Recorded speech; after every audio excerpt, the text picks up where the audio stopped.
E nesse sentido, o meu requerimento chega na hora certa, porque não veio, junto com esse comunicado, nenhuma informação de quando essas caçambas foram para lá, por que foram para lá, quanto custará, se é que elas estão lá realmente, quanto custará, enfim, de que se trata? Por que foi feita a reforma lá? Como que essa empresa foi escolhida? Por que não houve licitação para o conserto dessa caçamba? E todo o procedimento, como é que ela foi transportada? Que tipo de documento fiscal foi usado para transportar essa caçamba? Quem foi o transportador? Como é que ele recebeu o dinheiro de transporte? Enfim, há muita coisa ainda para ser explicada, porque a informação que veio até aqui, ela é amplamente insatisfatória e tende apenas a confirmar que a situação é altamente irregular.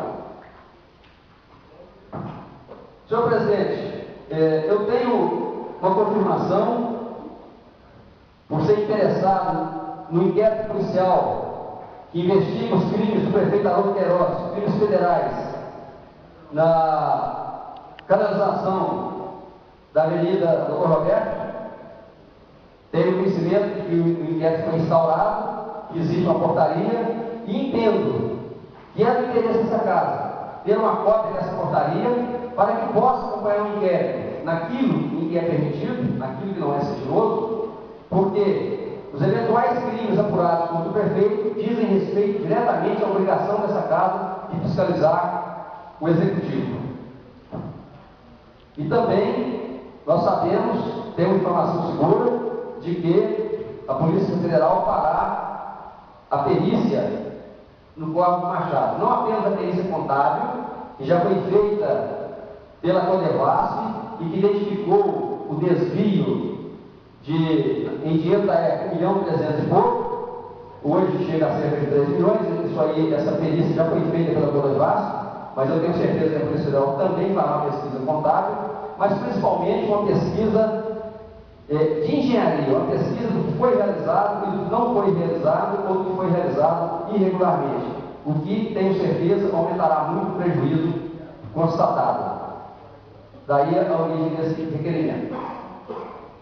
Senhor presidente, é um fato sabido que o vereador tem dois papéis, desempenha dois papéis principais: é legislar e fiscalizar. Na fiscalização, é notório, por parte que eu tenho exercido esse papel com grande afinco, com grande dedicação. E espero que o futuro demonstre também com acerto. Tenho levado ao conhecimento público, sistematicamente, todos os crimes que eu tenho apurado, todas as irregularidades que eu tenho apurado, as fraudes nas licitações, o desvio de dinheiro, enfim, uma série de irregularidades e crimes cometidos pelo prefeito, por seus assessores diretos e por seus assessores indiretos. Entretanto, senhor presidente, na outra finalidade básica do meu papel aqui, que é legislar, eu tenho sido francamente prejudicado pela inércia dessa casa. Muito cidadão pensa que eu só fiscalizo e não legislo. Entretanto, isso não é verdade. Em se tratando de leis substanciais, leis de grande envergadura, leis que dizem respeito à boa administração, eu posso garantir que eu sou o vereador que mais legisla nessa casa. E, entretanto, pouquíssimas leis vieram ao plenário para serem aprovadas ou rejeitadas. Por isso, senhor presidente, escolhi alguns projetos de minha autoria que estão engavetados, alguns desde o início da legislatura, desde março, abril ou maio de 2009, primeiro ano que aqui estive. Cito como exemplo o projeto de lei 16 de 2009, ainda sob a presidência do vereador Marcelão. Dorme em berço esplêndido porque as comissões se recusam a analisá-lo. Não pretendo que as comissões nos aprovem e não pretendo que o plenário nos aprove, mas eu tenho direito, assim como a cidadania, como os parceiros têm direito, de vê-los apreciados em plenário, Quero que os meus colegas dizem se aprovam ou se não aprovam os projetos de lei que eu aqui trouxe. Pelo menos isso eu tenho direito. Não vou mais permitir que essa casa continue enganando o cidadão botispachense como se eu não legislasse, como se eu não apresentasse projetos de lei, como se eu só fiscalizasse. Quero que meus colegas digam: aprovam ou não aprovam. É um direito deles. É o direito de cada um de nós aqui dizer se aprova ou não. Mas não é direito de nenhum colega meu ficar no lixo, ficar calado e deixar os meus projetos engavetados. Primeiro texto, senhor presidente, 16/2009, trata do processo administrativo no âmbito da administração pública municipal. Suprema importância, porque hoje nós sabemos que tanto o cidadão quanto o servidor é maltratado nessa prefeitura, é desrespeitado nos mínimos detalhes. E um projeto como esse teria o condão de, pelo menos, diminuir a arbitrariedade que hoje impera no município. Então eu quero que os meus colegas digam aqui no plenário, para que a população saiba se estão de acordo ou não que exista na cidade um projeto, uma lei que evite que o cidadão seja enganado, burlado e fraudado quando ele procura a administração pública.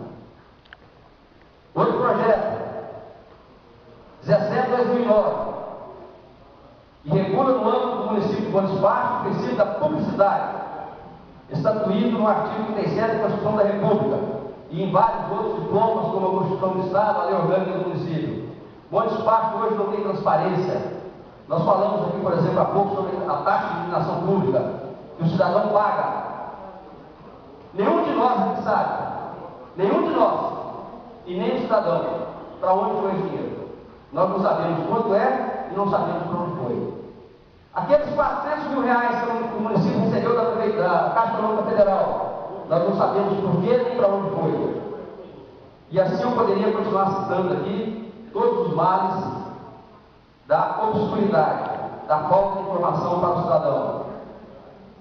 Todos nós sabemos que Bom Despacho precisa desesperadamente de concurso público, que não tem existido.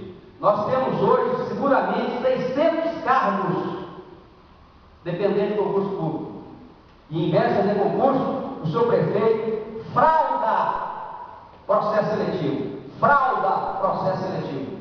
Para colocar lá dentro os seus cupinchas, os seus apadrinhados, os seus protegidos. E quando eu digo frauda, cito aqui Maria Helena Mesquita Longe, que está respondendo a processos criminais cíveis por fraude à licitação, a processo licitatório em Bom Despacho e em Moema também. Graças à representação que eu levei ao conhecimento do Ministério Público, foram gravados os telefonemas dela, onde ela instrui quem deve passar e quem não deve passar no processo seletivo. Dá nome, passe fulano e tire ciclano.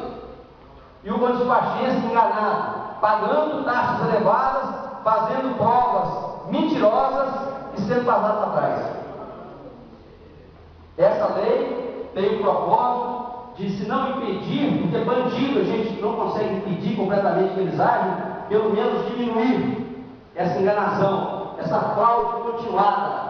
Agora mesmo tem um processo seletivo de andamento aí. Não tem lá previsão, por exemplo, para os deficientes físicos. Uma grave irregularidade. Grave irregularidade. É ilegal o processo seletivo de andamento. E adivinhe se a prefeitura está ligando para isso. Adivinhe se o deficiente vai lá e reclama e alguém o ouve. Não. Eles dizem, depois nós vamos resolver. Como nós vamos resolver se não há reserva de vaga? Nós vamos depois tirar outro que foi aprovado para colocar o deficiente? O que nós vamos fazer? Então, essa lei visa dar transparência aos concursos e aos processos seletivos de Bom Despacho e evitar que as Marias Helenas Longe continuam dando trambique no povo de Bom Despacho. Outro projeto, senhor presidente, e dispõe sobre a denominação de logradouros, vias e próprios monumentos públicos, etc., de Bom Despacho. Porque hoje nós temos aqui uma verdadeira mudar nome de rua, mudar nome de praça, mudar nome de prédio. O vereador tem que ser muito criterioso ao propor nome para os logradouros, para os prédios públicos, porque isso não deve ser uma coisa que mude todo dia. Quando se muda o nome de uma rua de A para José da Silva, de B para Antônio Pedro, de C para Maria Joaquina, ótimo! Nós estamos tirando um nome que não tem significado, A, B, C, D, e homenageando alguma pessoa do município. Mas quando nós trocamos o nome, tiramos o nome de um cidadão de 50, 100 anos atrás e colocamos o nome de um cidadão de 10 anos atrás, nós estamos apenas fazendo política barata. Estamos querendo agradar alguma família que perdeu um ente querido recentemente e nos esquecemos que estamos destruindo a história do nosso parque e estamos desagradando aquelas famílias antigas cujos membros foram homenageados no passado. Isso é um desrespeito com essas famílias e é um desrespeito com a cidade, com a história da cidade. Por isso, propõe a regulamentação de uma norma que já existe no artigo 8º da Lei Orgânica do Município de Montes Claros, que é como dar nome aos próprios do município, como dar nome às praças, às ruas, respeitando a história e respeitando os nomes antigos, fazendo homenagem aos novos, mas sem desrespeitar os antigos.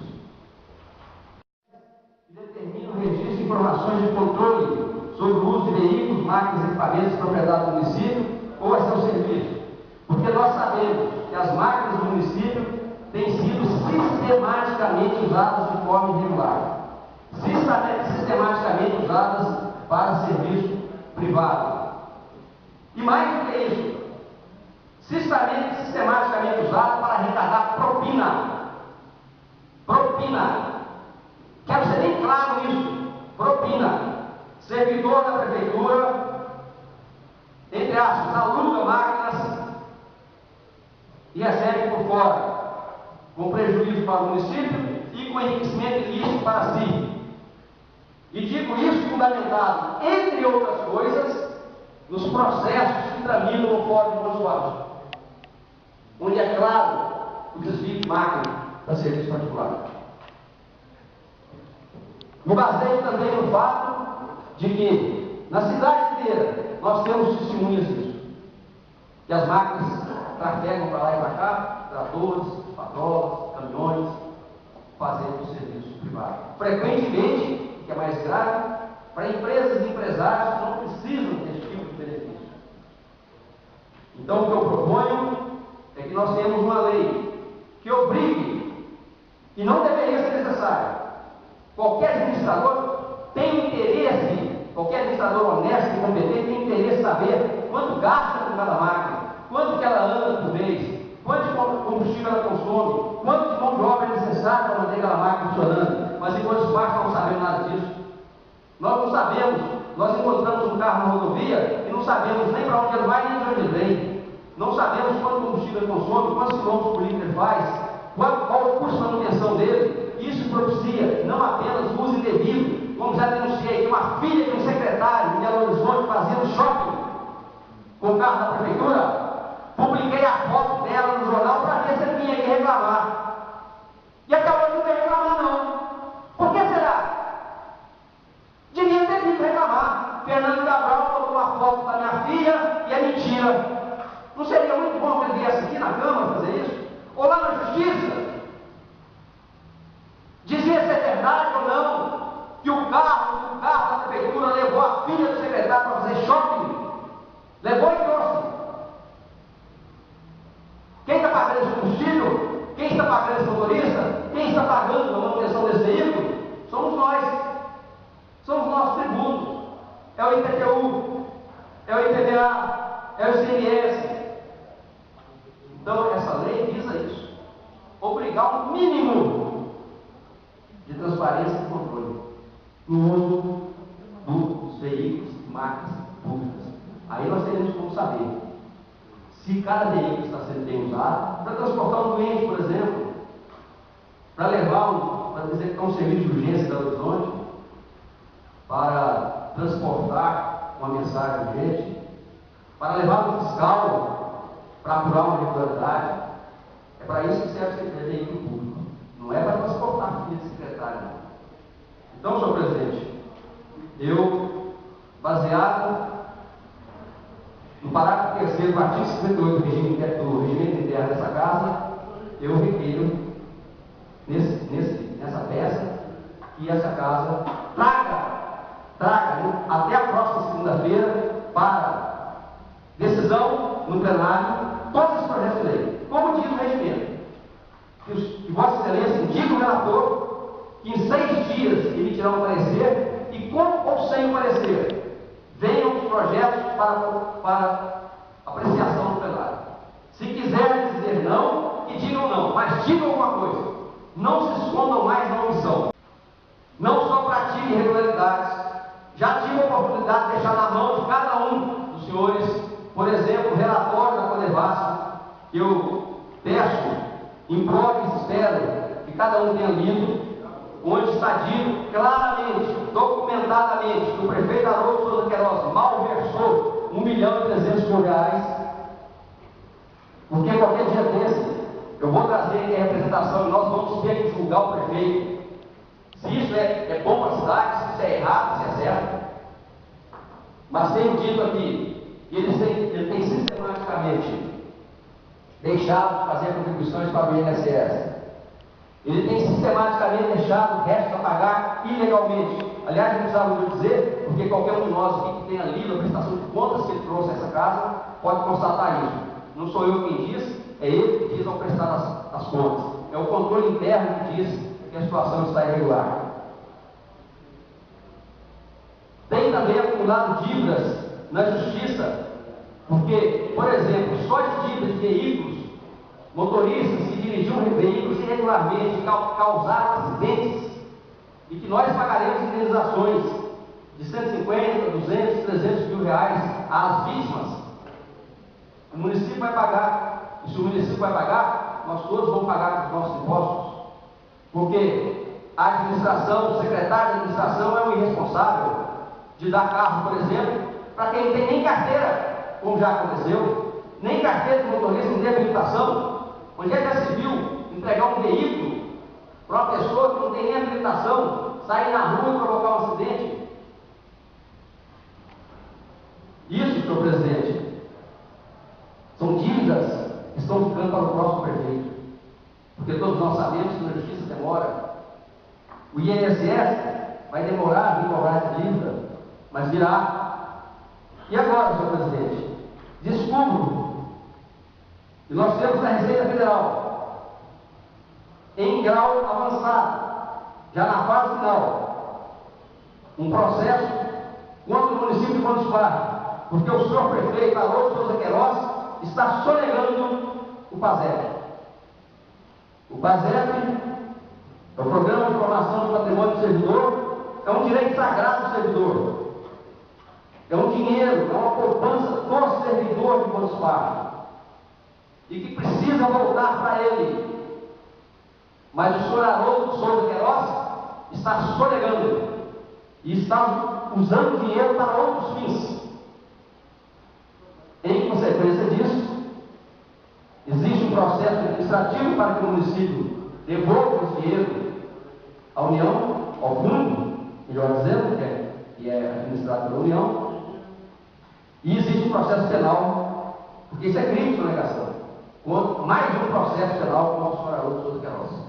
Então, nesse sentido, eu apresentei esse requerimento para que a Receita Federal nos envie cópias, tanto do processo penal quanto do processo administrativo, para que nós conheçamos a extensão do dano provocado pelo senhor Haroldo Queiroz ao erário e ao servidor público de Montes Claros, e tem merecido desse prefeito total desprezo, não só pelo que nós estamos vendo aqui, na sonegação do PASEP, do direito do servidor, mas também, como nós podemos constatar, pela total, completa e absoluta omissão em conceder, no mínimo, o reajuste pela inflação previsto em lei para ocorrer no dia 1º de maio passado. Isso mostra que o nosso prefeito não tem o menor respeito pelo servidor público. Muito obrigado, senhor.